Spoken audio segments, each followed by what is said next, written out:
Hi there. Here I am again, April. So last time we talked about the long-term plan, and we talked about getting unstuck and moving into film and TV is a switch for you, and that your agents are doing what they need to do. You need to help them develop a new strategy. You need to come up with a new strategy for yourself. And the first step that we talked about in our last video was to fall in love again with this business. Why did you choose it to begin with? Why do you want to become someone else? What is it you want to make other people feel? Right? What is it do you want to make yourself feel? To fall in love with acting is the first step to building a lifetime of joy in acting into your career, right? So the last time we spoke, we talked about you looking for scenes that are outside of your physical type that you just love in TV shows and films. I'd love to hear what you learned from that process. But most importantly, did you learn that what you're great at is a whole lot more than you thought? That you were limiting yourself to picking up the phone and calling about this one breakdown about this girl who shoplifts, and you just have to have it and it's an under 5. Did you learn from this exercise that you're so much bigger than the one breakdown that you've been calling your agents about 6 or 7 times? I hope so. Because why not you in those roles, right? I always think of the cast of Precious. A lot of the folks in that movie saw the breakdown and just submitted themselves. Plain and simple. Gabby, the lead, who got the Oscar nom, she never acted before. She just believed, why not? So let's talk about this idea of having enough confidence that of course you could play any of these roles, right? And I always believe dress for where you want to be, not where you are, right? And the first thing to do is sort of write down what you dream about. And doing these scenes, pulling these scenes and transcribing them, your favorite scenes of all time, irregardless of whether or not it's your type, irregardless if it's the right gender, the right age, the right race, just do you love it? I mean, you could have chosen a scene with Yoda, all right? But you love the scene, right? There's something to be learned from how much you love that scene. It means that you could play the set of emotions in that scene because they're close to your heart, because you understand the wise sage, or you understand the kid who's never going to get a break. And you can play that easily. That's what the purpose of that exercise was, to make you fall in love with what you do well, and to look at the long term of your career and how you can continue to do more of that, right? Often we focus on what we're not getting, so we miss what we have, right? And this exercise about looking at roles that you're great at, one, helps you build confidence about what you're capable of doing. Because you're going to practice those roles, and eventually you're going to send them to your agents and give them some new ideas and give them a script, which is ultimately what the Getting Unstuck, Move Your Career into Film and TV, the class that I'm going to be offering in about a week, is a step-by-step process of how you present this idea to your team, your agent, your manager, to start sending you out 3 times as much. It's totally, totally doable. I'm going to send you some testimonials from my clients, Michelle Felice Hartley, who is doing amazing work when she started paying attention to what she's good at, right? She wrote a solo show, she made a short film, which is now going to be at the Brooklyn Girls Film Festival. She signed an agent, she signed a manager, and she did that by imagining for herself what was possible, instead of letting somebody else tell her, well, you can play this and you can play that. Well, she plays the hell out of an old Jewish grandmother. I mean, she really does, and she's a black lady. But she understands her, right? And when she presented that option to her agents in a scene from her solo show, voila. They were like, wow, we can send you off so much more stuff. That's what that exercise of finding scenes that you love is about. The long-term plan of putting together a business strategy that means you will work for the life of your career and not just for the 3 things that came up during pilot season that you weren't really emotionally right for, right? Just because you're a person of color and you're about 17, well, most of those roles are gangbangers. What if you grew up in the suburbs and you don't know anything about that? Well, nowadays, they're going to go and get a rapper and cast him. What do you know? And I'll tell you, the proof is in the pudding, because there's a certain set of emotions that I understand.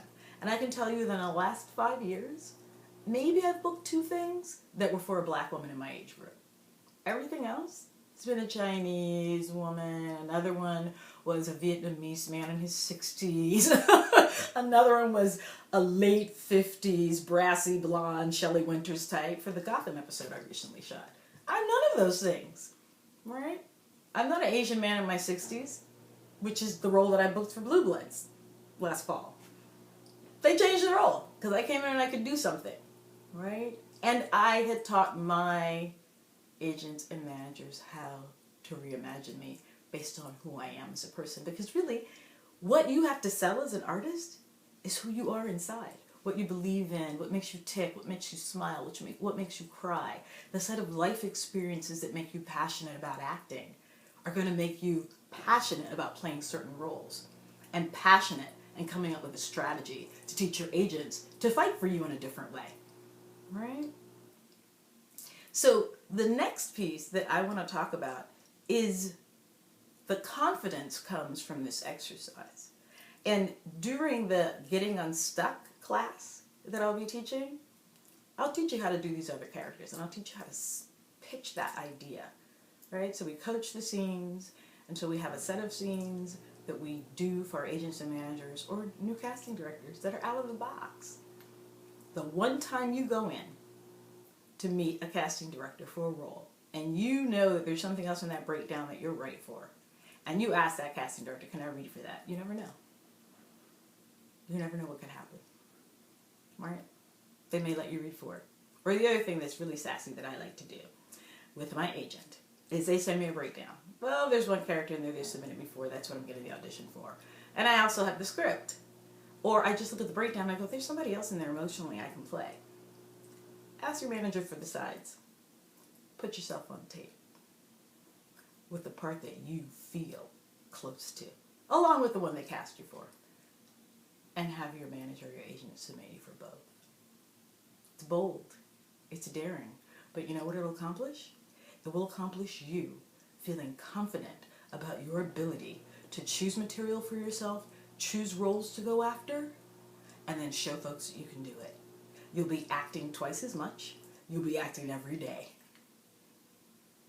Start putting yourself on tape for the stuff you feel in your bones you're right for. At the very least, you can create a reel and put it on your website to give people a place to see what you can do. Right? That's one strategy that I'll be teaching in depth in the Getting Unstuck. The other one, and both of these contribute to you having this sense of accomplishment because you're doing something to get you closer to playing these roles every day.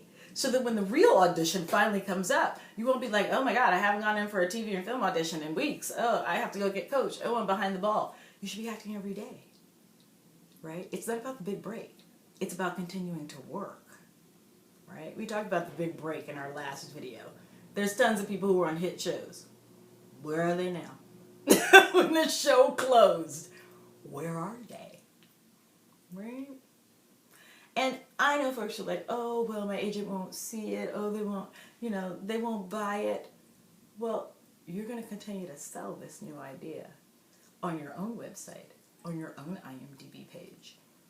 Just like I've created this video right here, when I self-submit, I sit here in front of my iPhone or my iPad. I record the sides, myself with the other person speaking, and then I do the audition and I submit myself. I often submit myself for more than just a character I've been asked to audition for. I do it every day. A day doesn't go by where I haven't practiced acting. And the cumulative effect is that when I finally do get the audition, I can learn the part in a half hour and go in, and it's not like new. The muscle's been used. It has a sense of giving me this confidence when I walk into the audition because I've been practicing auditioning. I've been rehearsing. And it's great for on camera because you essentially have no rehearsal at all. So this process of creating a rehearsal process for yourself is incredibly empowering, right? You're so much better if you're doing a play after the first week of rehearsal or the second week or the third week, right? Because you've had lots of time to practice. The same is true in film and television.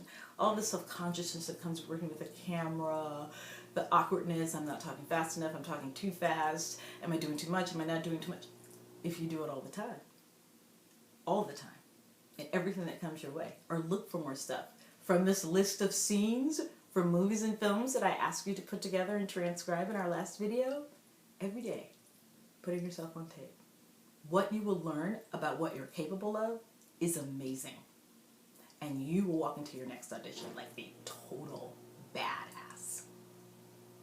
The other thing that I want you to do in preparation for this class, because I want you to join my Get Unstuck, Move into Film and TV with an arsenal, with a folder full of exercises and scenes so that we can blast through that class, so that we can work through and I can give you feedback on what you've put together.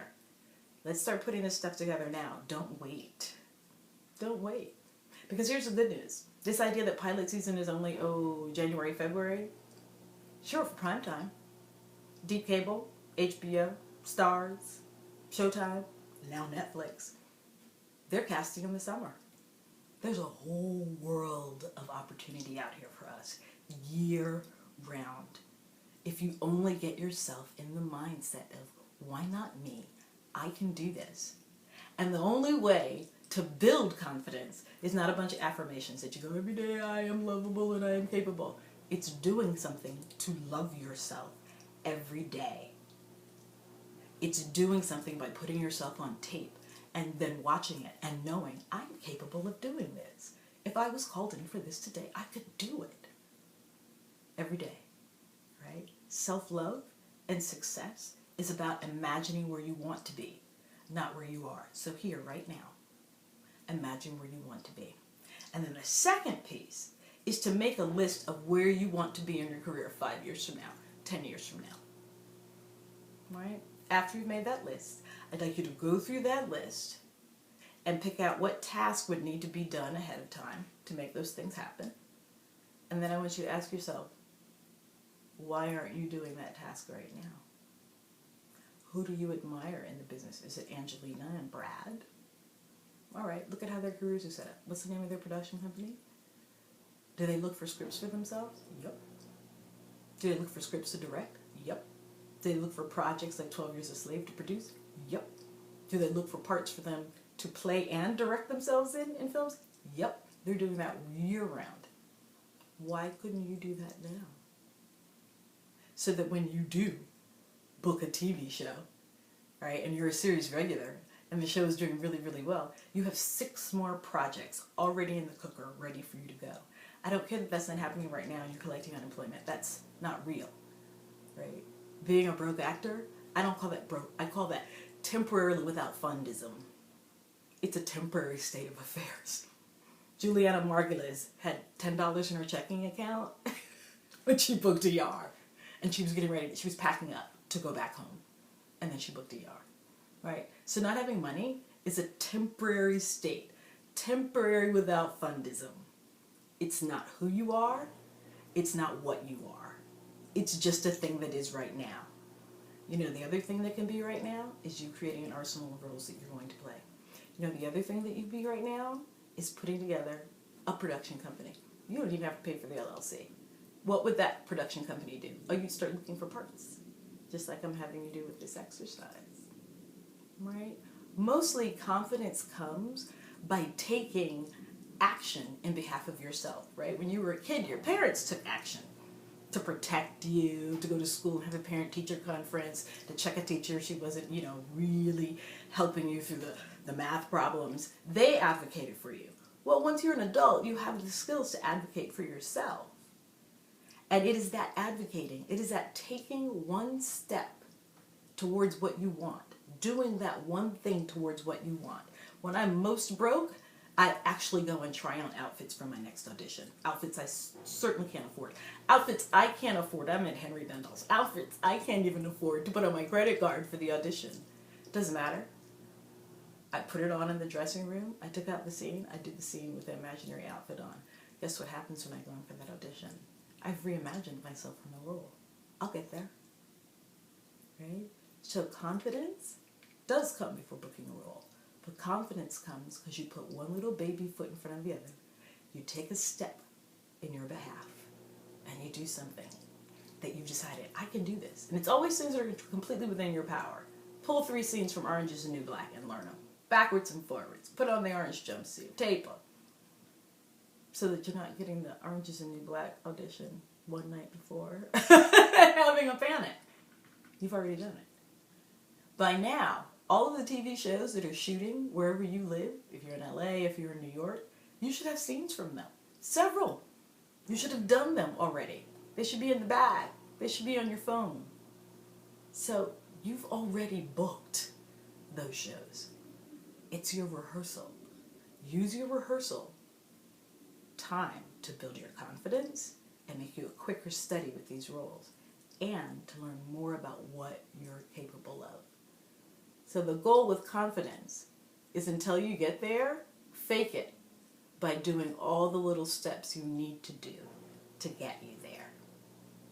All right, that's step number 2 in getting unstuck. Look for the material, work for the material, and then imagine your life having booked it. So I hope this was useful. All right, I want you to keep watching the videos. We're going to have one more teaching video that's accumulation of all these things that we've been talking about. And I'm going to let you know in that video how you can get, I will be giving out 5 free coaching sessions with me, private coaching sessions. So you have to tune into the next video to find out how to make that happen. Because I want you to see what's possible for yourself. I've learned. I want to show you how. All right? Have a good day. Stay blessed. Bye-bye.